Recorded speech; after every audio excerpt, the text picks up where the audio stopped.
je vais faire une petite histoire. Dans une expression visuelle, mercredi, je n'ai pas seulement posté à temps parce que je voulais un peu comprendre ainsi. J'ai seulement posté l'ancien poste parce qu'on m'avait de le refaire.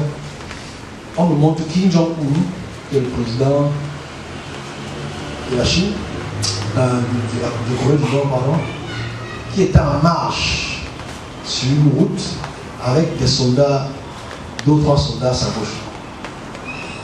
Et on me dit qu'il est en marche avec quelque chose. Mais rappelle ce que je t'ai dit en 2016, en 2017, en 2020. Donc je vais le rappeler.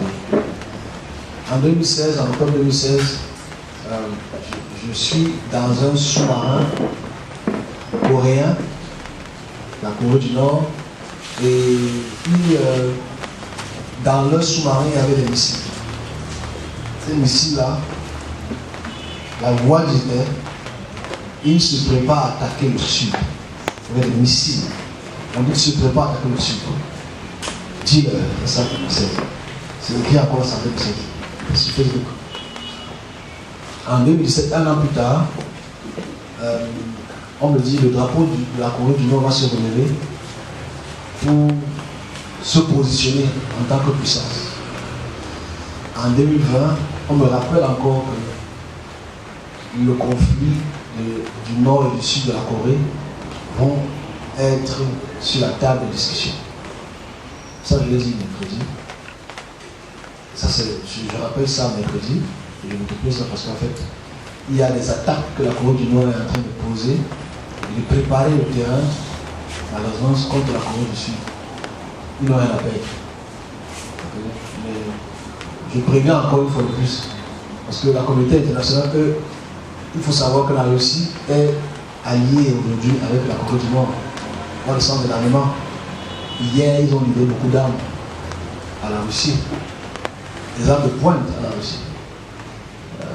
Je pense que ceux qui étaient ici, le mois de mars, j'ai expliqué quelque chose de très important pour les dirigeants du monde encore une fois de plus, parce que là je passe en un message. J'ai dit, et ceux qui étaient là, je vois les armes traverser, les convois d'armes traverser du Japon pour aller vers les pays du Nord.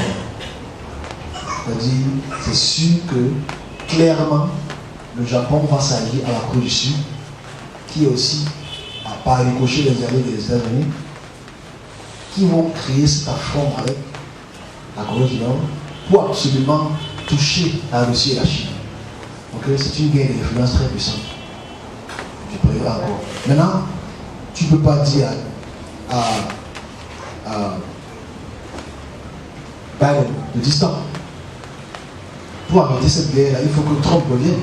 Parce que ceux qui le savent, pendant le mandat de Trump, il avait discuté avec Kim Jong-un à 2 reprises. C'était assis, à une longue, ils avaient discuté. C'est la seule personne qui peut apporter une forme d'accalmie. Mais Trump, lui, Biden va vouloir apporter ce même désordre parce qu'il y a beaucoup d'intérêts financiers. Donc je préviens encore. Là, je dois prévenir la Russie. Là, je dois prévenir la Chine.